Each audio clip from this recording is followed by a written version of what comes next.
And Kathleen Turner joins me now. Good morning, Good Kathleen. morning, Christine. Firstly, I know you want to explain the use of trainers. Oh, yes, this morning. I'm sorry. Not that there's I have anything to wrong wear with trainers. Trainers, well, the problem is I have no other shoes because this whole week, British Airways and American Airlines have not been able to find my luggage. Great fun. And so I'm kind of camped out here for the week. And, oh, it's been awful, actually. It's really awful. They tell you it's coming, though?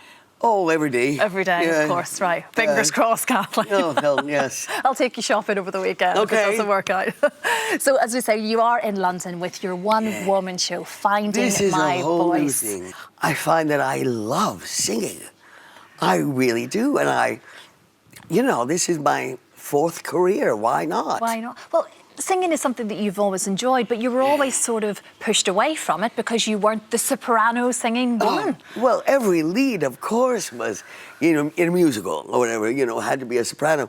Well, this was never going to be me, So that was out of the question. So I used to say, no, I don't sing, I just act.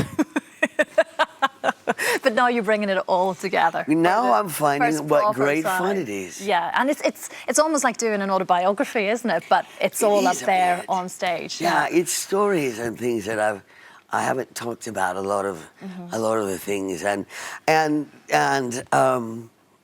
just stories about some of the films and the adventures and things that happen. But that's the thing. There's just so much to talk about. I mean, we all have our favourite movie that you've been in. There's moments that we all look back and go, that was I just had the most extraordinary moment. This young woman came up to me and she said, "My mother said, if I ever met you, that I had to tell you that you're part of the best memories of her life." And I thought, my God, what a wonderful thing to hear. Yeah. It makes me very humble and very happy that it's true. That is true. And so many different relationships within the movie world over the years. We talk about Michael Douglas and Danny DeVito, obviously. They're my pals. Who are your pals? Yeah. And you had a very special relationship with them, actually. It made working fun. Yeah, it was always the three of us, and we were rather naughty at times, I have to confess. And then sometimes there were relationships that didn't always work out, and you've always been quite honest about Burt Reynolds at one point. That was the only one. That's the only time that I really had a hard time working with someone, and I do not think it was. Due to me. I suppose I've been fortunate that I've always seemed to have very good relationships with everyone, but it sure didn't work with him. What was it? Was it just a personality clash, do you think? Oh, at least. It runs deeper than that. Oh, dear. You can't tell us any more than that, then, Kathleen, right? I'm sensing that. We saw the clip, of course, of Friends. One of the creators, David Crane, of the show, asked me if I would consider playing Chandler Bing's father. And I'm thinking, all right, let's see now.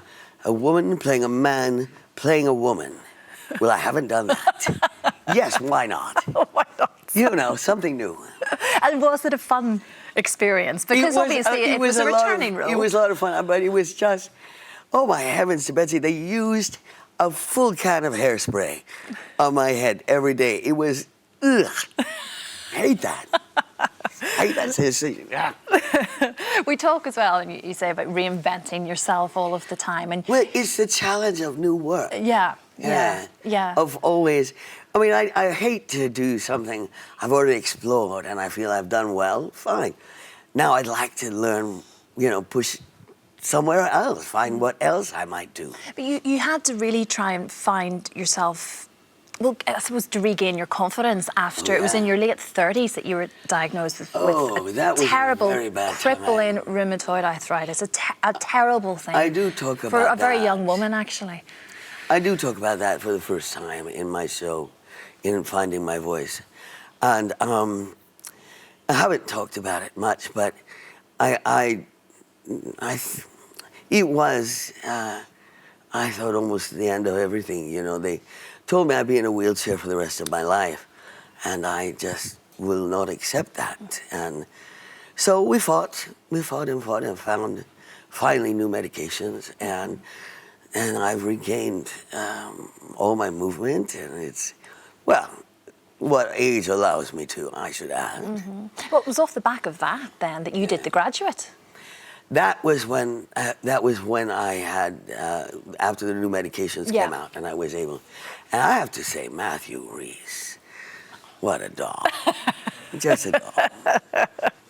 That was a completely different experience. Obviously, having to, you know, strip off. Oh yeah, no, that was pretty brave, I'd say. But the funny thing there is that they, you know, we were so successful here in London.